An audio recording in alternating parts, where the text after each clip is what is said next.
more speaker before we take a break. He's already introduced himself. Stéphane Aknin, head of Group E-Communications, AXA Group from France. He has over 14 years experience in the web industry. He co-founded 35 Main Productions, one of the first web content agencies to introduce rich media concepts and technologies in 1998. Then he joined Angie, an independent French corporate communications agency, as partner in charge of web and video. And then in 2008, he decided to join the AXA Group, one of the top insurance companies in the world, to manage their e-communications department. And he's supervising the business and change management activities of the global Intranet project and the corporate website for AXA.com. So, welcome, Stephane.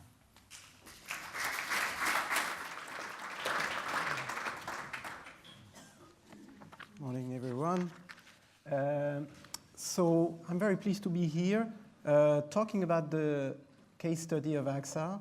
I've been doing that like a year or so, and I think it's always interesting to go back a few years ago and look at how our journey has brought us where we are, and I'll try to make it short enough to have questions and answers with you, because it's always also interesting in those kind of interactive sessions to confront ourselves with peers and colleagues who are experiencing somehow the same kind of journey as we are rolling. So, quick word about AXA.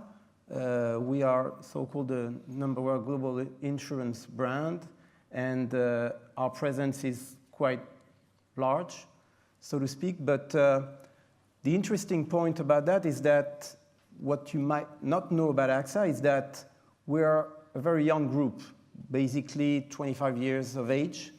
And what it means is that we grew a lot, quite fast, by acquisitions.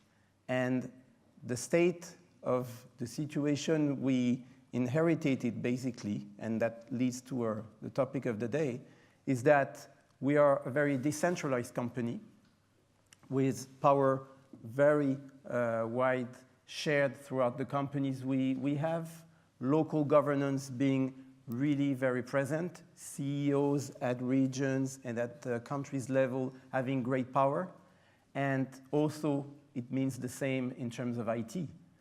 Basically, we have hundreds of different kind of platforms running in different infrastructures, and that's kind of a mess.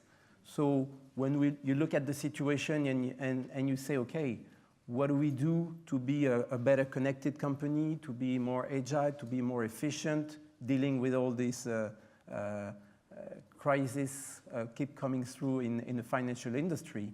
That's quite of a challenge.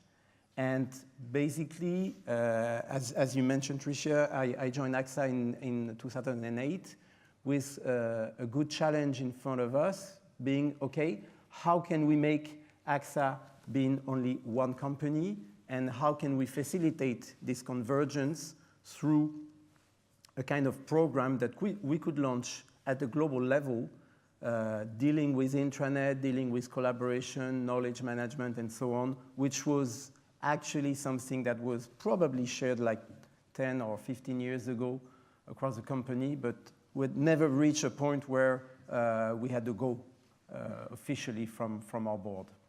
And so the journey started in 2008, and one of the topics we decided to highlight with the organization was to talk about cultural transformation. And actually, a couple of weeks after I joined AXA, there was the first time the company was organizing a global forum. So the objective then was to talk about the new brand approach all across our different companies, the new change of work that it might imply at really the operational level. And the best way the company had thought about that was to say, okay, let's give the floor to to our colleagues, that will be the first time. Let's have a 24 hours or more or less 30 hours with time zone management across the globe and see what people, how they react to this kind of a major change in terms of the customer approach and so on. And altogether, so you see some of the numbers which for a company who was not used for interactivity are quite impressive, because collecting almost 20,000 comments in one day was something that absolutely nobody at the company has expected.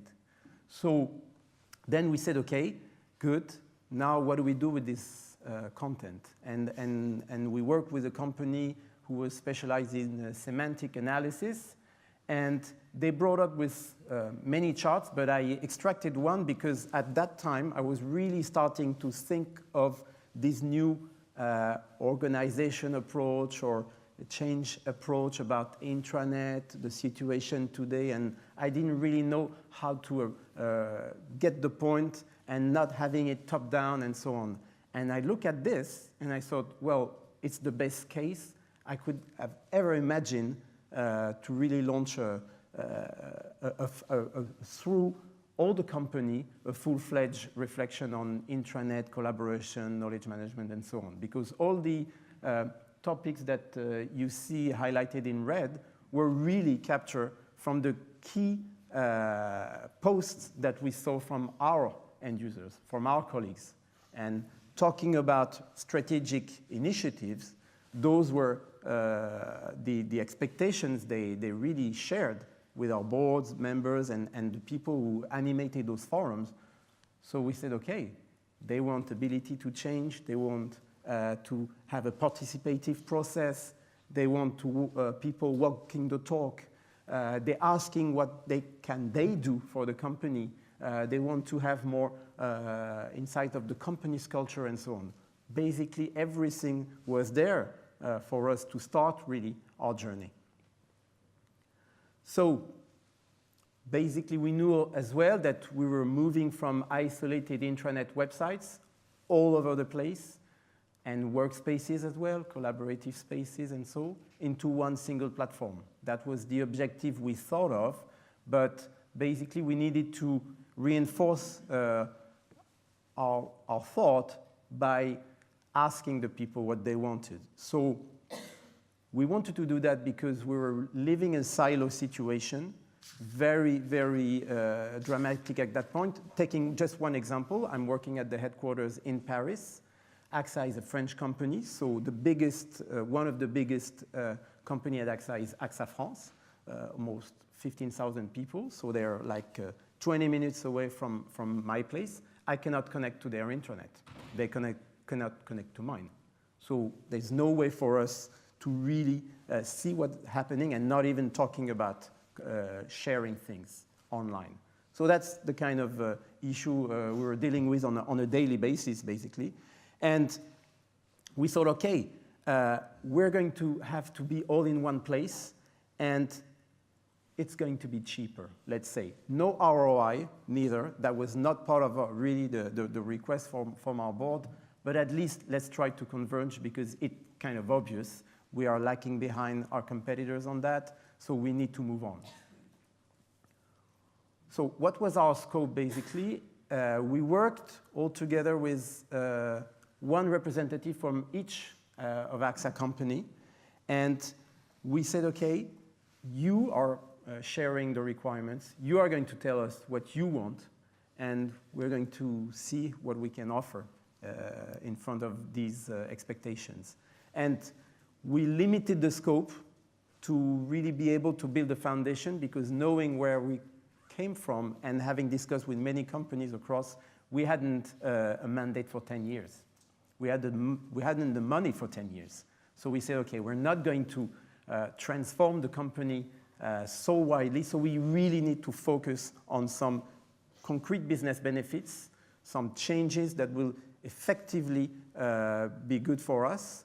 And we highlighted 3 areas. One was what we call the information communication, so, roughly taking the so-called intranet and putting it into one new platform.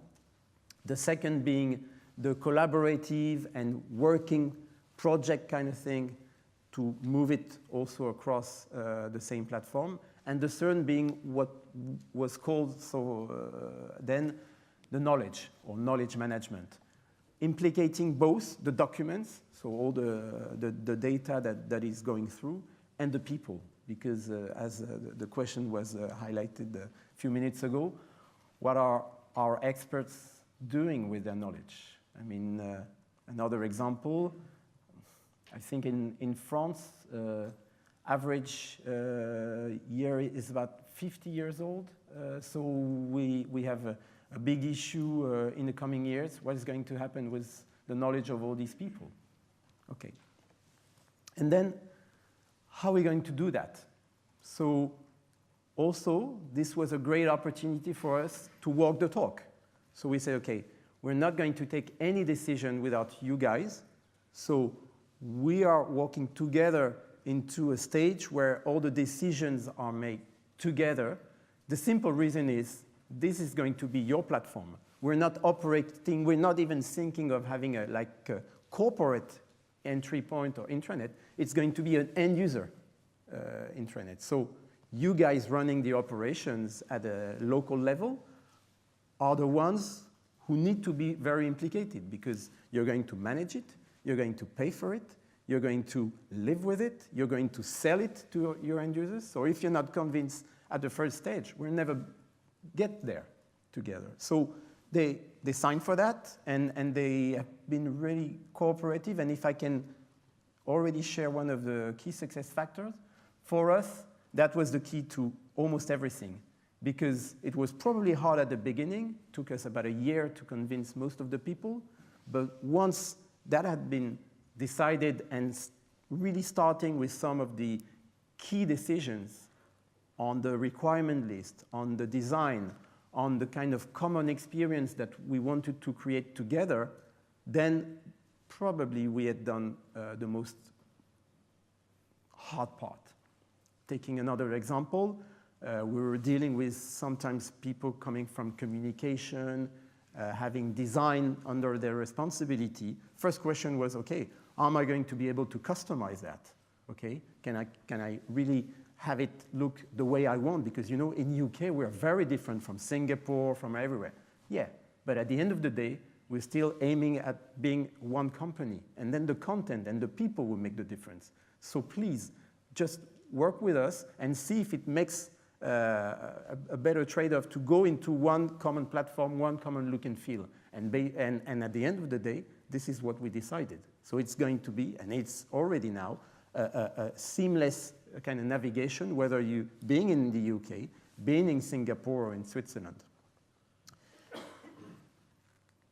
And then, what are the first observations that we could already share?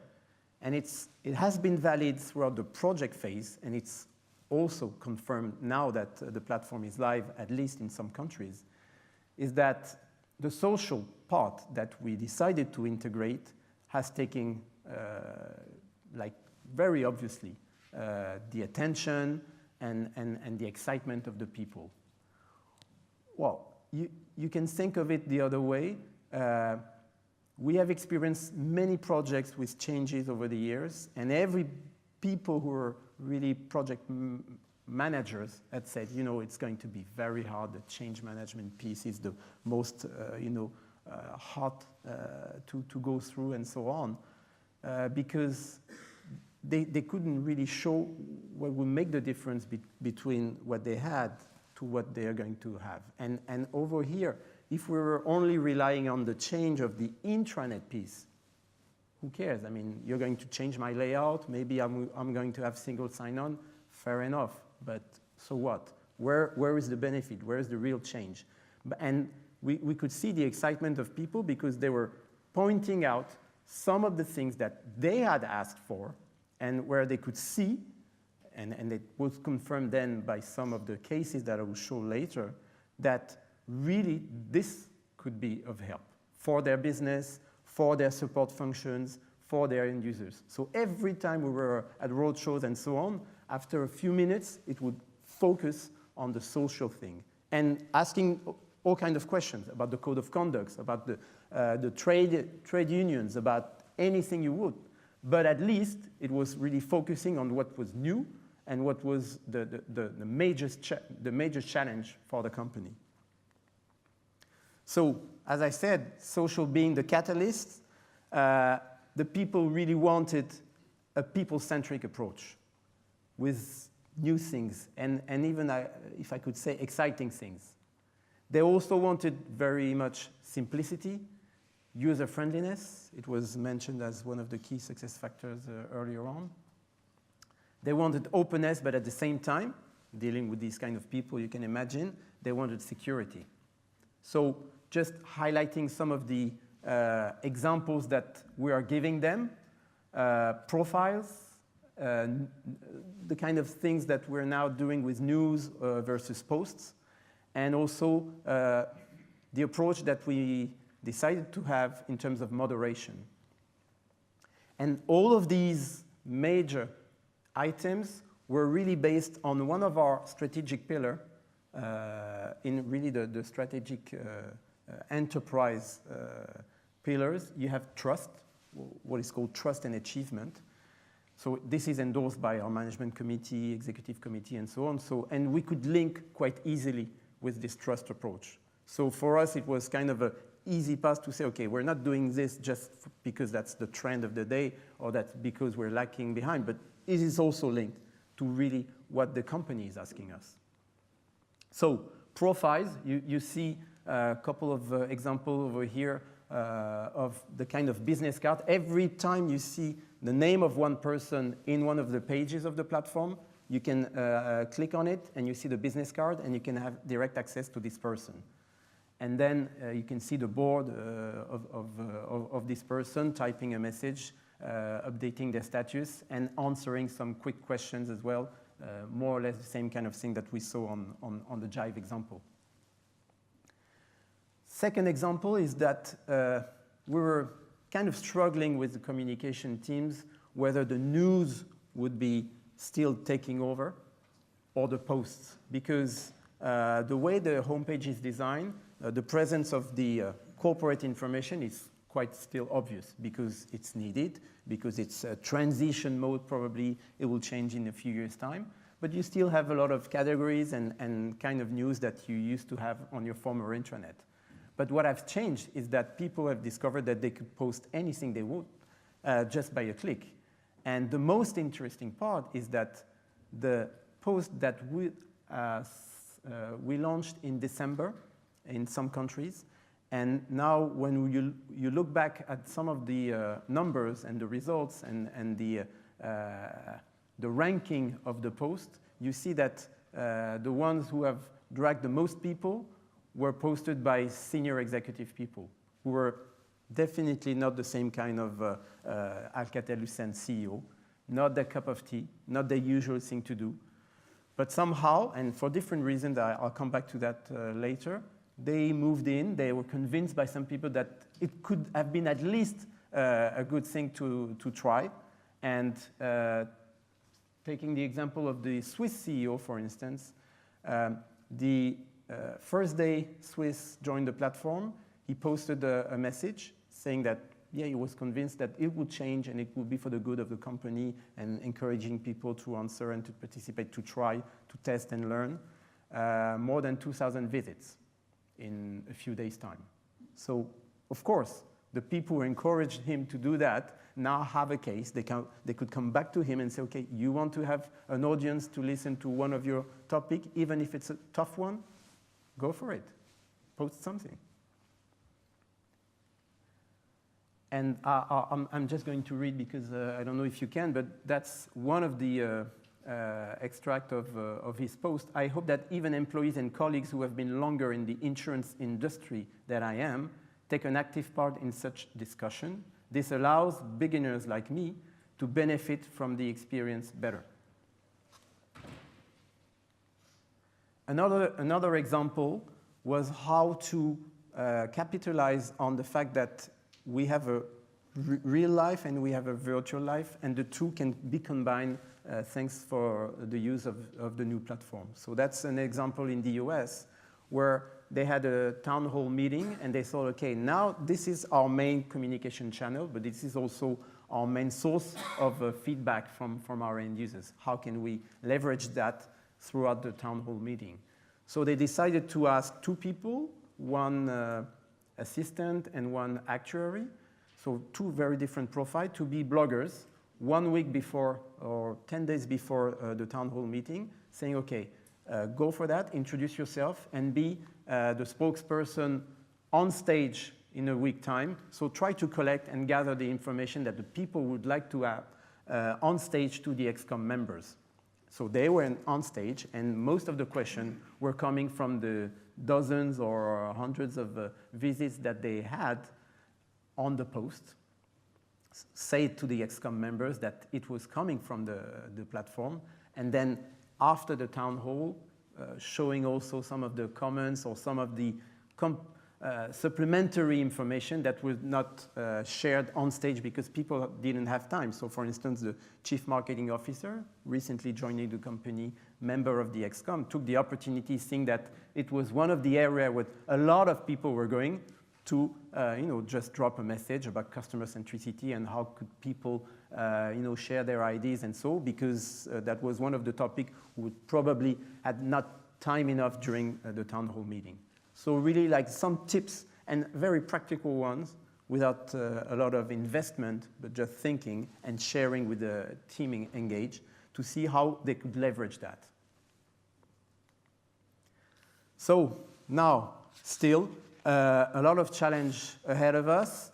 It's going to be a long journey. We have more than 30 companies across the world, and for us, having one company of AXA to be deployed in the platform is one global project and a local project. So I was talking about AXA in France, 15,000 people, so it's a major program for them. It's a major change. So they engage a lot of people, a lot of money, a lot of efforts, and we have to accompany them. And it's the same in Germany, in Switzerland, and so on. So it's kind of a 2-year journey before we really reach the point where everybody will be joining the platform. In parallel, we have tried to take also the pulse of the company by listening to people, transversal people, like working in professional families or business lines, who are asking to be able to accelerate their business transformation thanks to the platform. So we're working with smaller communities and trying to integrate them early enough to really showcase some of the business benefits that we really believe it will bring us. But also, one of the key challenges is that we're dealing with a deployment program, now that the project piece is done already. And at the same time, we have already like more than 50,000 people in the platform. So some companies, like managed by local administrators, are already asking for new requirements. Like when we designed the first requirements, there were no iPads in our company. The EXCOM members had no tablets and so on. So now they're showing the tablet and say, okay, can I connect? So new requirement. How can we deal with this? Should it be prioritized because it's a EXCOM request? Should it be more or less important than going into the new version of the social piece? I mean, we have to deal with this because the very exciting part is now we are receiving requirements that are far more mature than the first ones, because the people have been using it and they're already challenging us, saying, okay, this is great, but it's not good enough. We want more. And it's absolutely valid questions, especially if we want to reach a more in-depth business integrations with the application and so. And the good thing also is that from the very first day, we kept in mind that we had to be integrated with all our stakeholders. Talking about adoption for us, which is the key word and which will still be the key word for the years to come. How can we make sure that all of our stakeholders have at least one link to this program, one link to this platform, and they could benefit from it? So starting from the far end, the management committee or the EXCOM, as I said earlier, we just take back the picture of the strategic pillars of their program and say, okay, trust and achievement, this is what we're doing with this cultural transformation. For the first time in the company, you're giving the floor to the end users. They've never been able to do so. And we started in the US, where when I joined AXA, I thought that they were probably the most engaged people and so on, but they were actually the most eager to be engaged, but not authorized. So by the time we pushed the button over there, we saw some messaging saying, okay, thanks to the companies, the first sign that you're really giving us to be able to express ourselves, blah, blah. And we can see the diversity of the communities that they've created, or the kind of blog posts, which are somehow not fully professional, but at the edge. And that's very interesting. The second target kind of stakeholders are the operational companies. For them, of course, we offer this all integrated approach that is totally new, because they had to deal with so many governance issues with any kind of sites, any kind of project collaboration platforms, if they had some. So now it's all in one place, probably a harder job to do, but at least easier to manage in the long term. New services, of course, so it's an additional offer to what they can share with their end users. And a big piece, because coming back to still ROI, or at least a well-balanced financial project, how they could decommission what they had right now, which could make their project longer, but it's really up to them to say, okay, you want to keep the license of other platforms, knowing that this is going to be your main channel for the people, up to you, but it's just spending money out of your budget, and it's not going to be sustainable in the long term. The professional families or the support functions, I just said a quick word about that. So it's really capitalizing on their willingness and their wish to have more transversal collaboration. So probably the bigger cases and the case studies will come from them, because they are the ones who have the business-oriented approach, already working across the globe, but with limited capacity, tools, or systems. So we're really offering them, hopefully, something that will facilitate what they had in mind. And of course, at the center, the end users. So we're going to have the first feedback thanks to surveys based on their new usages. And we know already that we're going to have to deal with some pretty strong criticism, which is good, because they know that they can express themselves. So now they will use that right, and they will be our really end-to-end customer on a daily basis. I wanted to highlight about adoption 3 cases before we conclude. The first one is really an interesting one, because that's something that we shared very early in the process, based on observation and discussion we had with the other companies. And it has been implemented in the US already by all the HR department. We call it reverse mentoring. And it's basically a group of people sharing by pairs and asking one more digital native or tech savvy to be the mentor, and one manager to be the mentee. And they work together time to time to introduce some of the features of the platform, seeing what could be the benefit from them, exploring it, maybe just learning, sometimes, and you can see the figures, really using it. And at the same time, they are sharing their experience as a manager, because they believe that these people could become the new talents of tomorrow. And the first good point about that is that it has already been a reuse item, and now at group level, the group HR department is taking exactly the same kind of case and presentation, slideshow, presenting the first outcome of the reverse mentoring initiative in the US, and introducing it among the 40 to 50 people at group HR level. So it's already growing across. And we really believe that at a small level, it could make a big difference, because at the end of the day, one of the most followed bloggers of the platform is the head of HR in the US. He's probably 55-year-old. He was the first one when a few months ago there was a corporate meeting in Berlin only for the top 300 to post messages about his views about the strategy of the company, his views of being in Berlin and so on. So really personal sharing, and it had a huge success.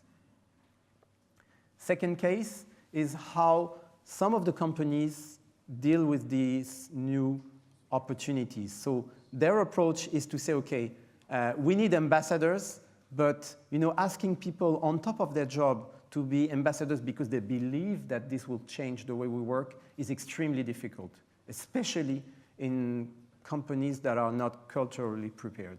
So for instance, in France, they said, okay, we're not going to go into this path, but we know already who are the key projects who need to work collectively and so on. We know them because they already try some things. So we're going to ask them if they are interested of having probably an extra support from us. So we're really working in depth with them, and then they will be the early adopters, showing into workspaces, into communities, what they've been building, and then being able to share their cases to their coworkers in team meetings, with introduction from the managers, maybe in offsites, and things like that. So we have, for instance, in France, 24 of them already engaged, and now it's growing. We have approximately 15,000 people from France moving to 15,000 in a couple of months. And we know that these people will be the first advocates because they will not say, okay, it's great. They will show what they've done, and then up to the others to decide. Third case is just observation from us. What are the communities who tend to be the most popular? So you can see the kind of variety of them. So keeping in mind that not everybody at the group level is able to access the platform, and we have the US, we have headquarters, we have Swiss, some people in France, and some people in the Mediterranean region. But already, corporate responsibility has been a very big topic on the platform, probably because they capitalize on one event to launch their community. We had the Corporate Responsibility Week all across the group, and they took that as a key moment to launch the community and capitalizing on the first success. Second is another example of a location. So in the US, they are probably in 6 or 7 big bureaus. One is in Charlotte, North Carolina, and this person just launched a community saying, okay, we're in a big world in AXA, but still a lot of things happening in Charlotte, so you need to be updated on that. So I'm going to be the person updating you regularly. And great success. Almost, I don't know if there are more than 400 people in Charlotte office, so it shows the success of it. Another one that we have shared with other companies, and obviously that's a top topic most of the time, is the women community.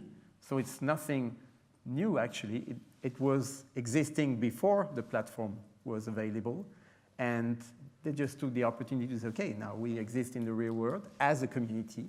Let's move to the platform and share, be more exposed, and probably embrace other people than our own members of the community. And the last one is interesting as well because it was introduced by the US, and they say, okay, let's try to take advantage of the platform and give the mic, give the floor to the people, but one by one. And so they go all across the company and say, okay, we would like to know more about you, not only as an employee, but also as a person.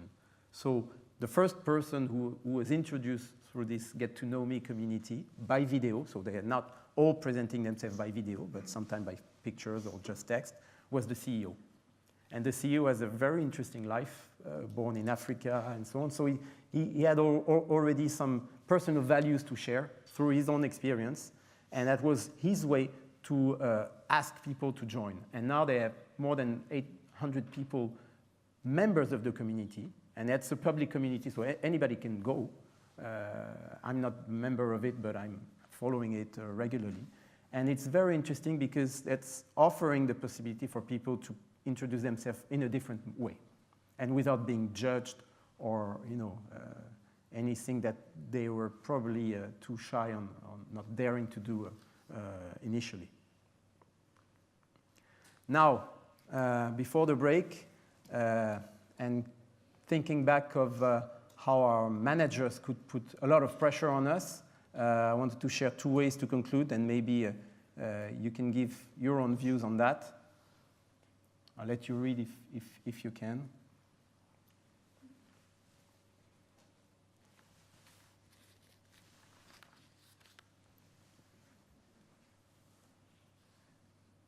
But my personal one, as I'm not a coffee drinker, but more a water drinker, is that one. So I'll be very happy to continue the discussion at the break or anytime you want. Thank you.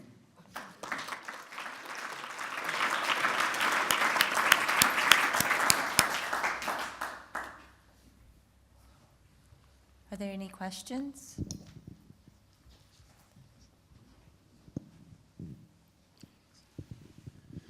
Did you develop it by yourself, or did you buy something ready? What kind of platform is it that you have?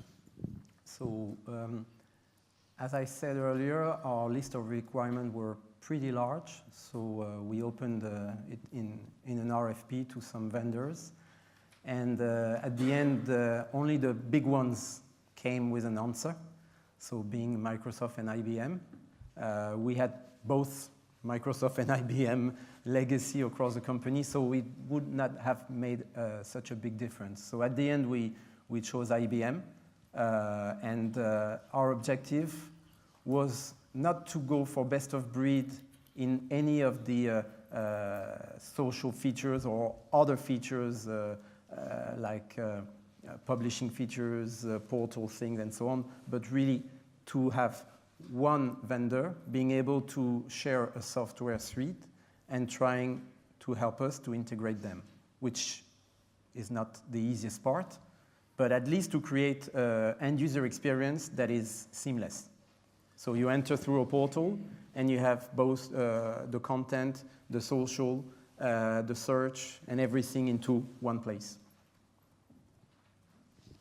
Second question, if I may.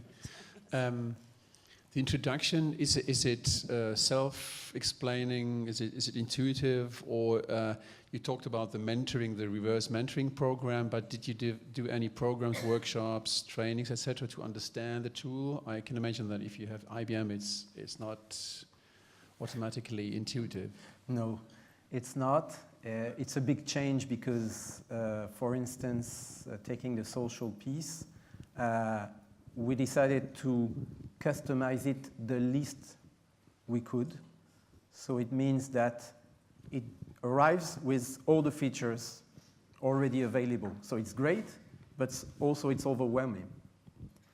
For people who only had intranet, so they should find what they had before in the new information architecture, mixed with other things. So it requires a lot of effort. So we, of course, introduce a lot of material and training to the administrative people, so to the people who would be engaged at the local level to be managing that. And then it was up to them, thanks to also other material that we shared, to find the best way. So it was like, cafe meetings, taking some key people across the organization to do demos. Then it was tips posted, it was small movies and so on, like educational kind of stuff. And it's continuing. Like, it's up to them, but for instance, one did weekly WebEx sessions, so people could jump in and come and say, I don't understand this, or I don't have that. We have a very large community built on wiki pages with FAQs on any kind of thing that we identified that could be quite of a challenge. One key example being workplaces versus communities. Why should I choose this one rather than this one? Communities I don't know, but it seems so easily on one click. Workspaces, it seems close to what I had in my SharePoints, but I'm not sure it should go that way. So misusage will be happening as well. So how can we avoid some of them, or how can we help them to maybe readjust after they've launched something? So it's a continuous effort, and we meet at least every month with the top collaboration authorities from the countries to make sure that we focus on what they've experienced over the last few weeks and how can we help them to tackle that. Because we've identified that more or less the key challenges are the same anywhere you are. Thank you very much.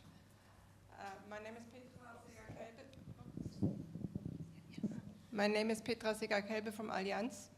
It has been very interesting for me.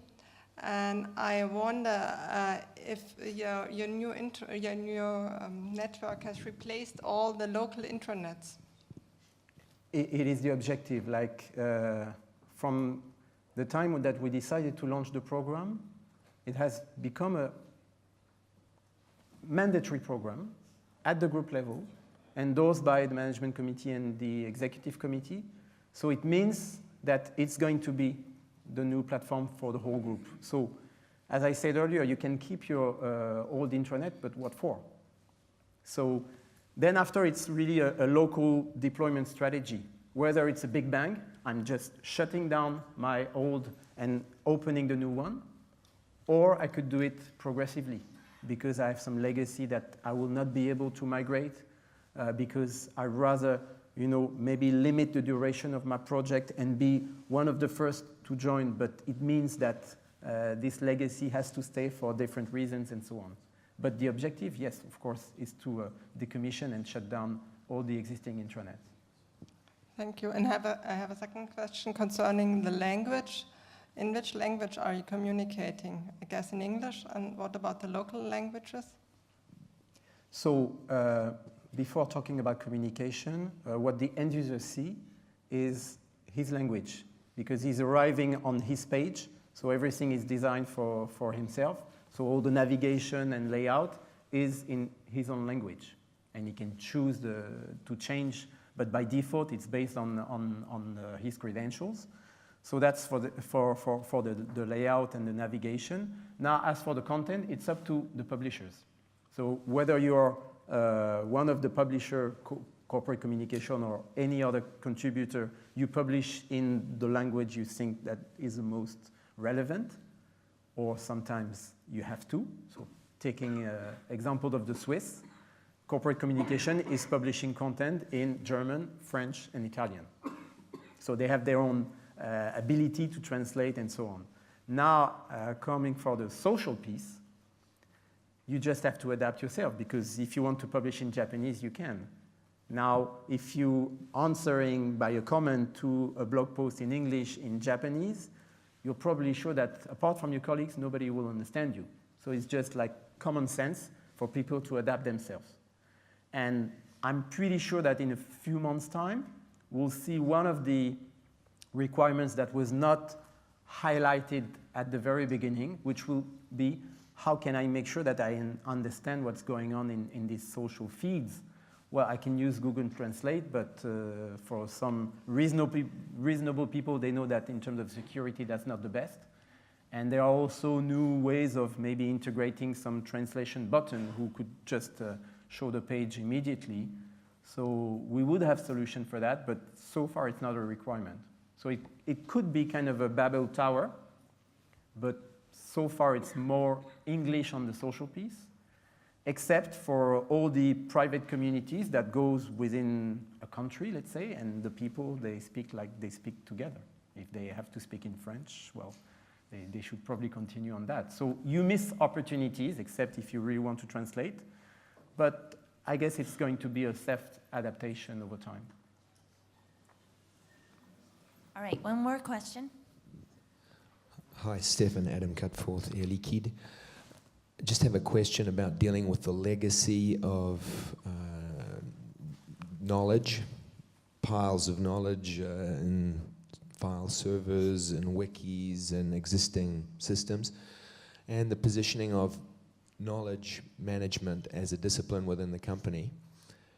Can you give us some insight on how knowledge managers have positioned themselves and what efforts were made to involve them in the process in order to avoid just taking a mess in this system and putting it in a new system and capitalizing on that, to avoid having the different dog with the same fleas? So that's a very good question, because we discovered pretty early in the process that we didn't have knowledge managers in the company.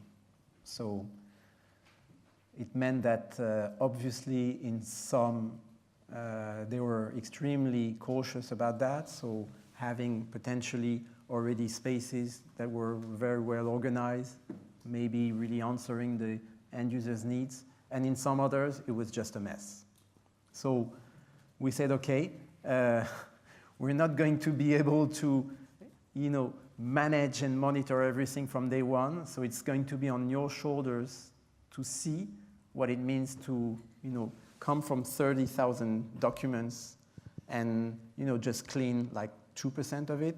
What are you going to get? I mean, are you able to say that those 30,000 documents are really actively used, read today?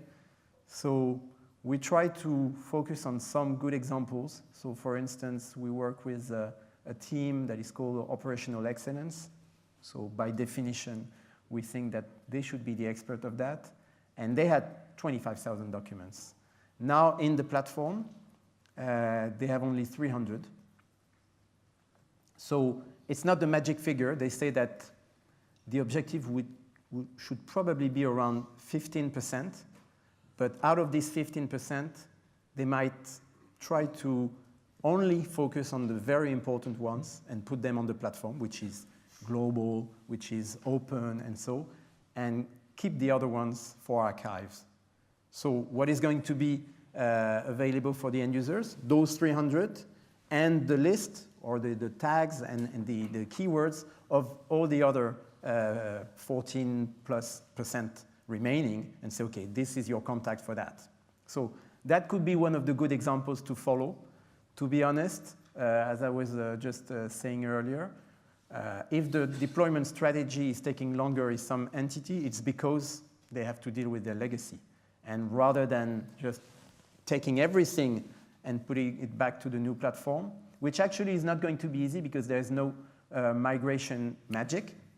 So when they discover that the whole approach, the whole design is different, it's not one-to-one. So it's not a migration as such. So now it's more go for it as soon as possible and then work in a second wave, deal with your business owners and try to see with them how they can really benefit from what they have. And by that, it means a lot of cleaning. All right, we're gonna end now so we can take a break. 10 minutes, does that work? I think we need to break for 20 minutes, so we met everybody here 15 after. Okay. Thank you, Stephane, very much, though. That was great.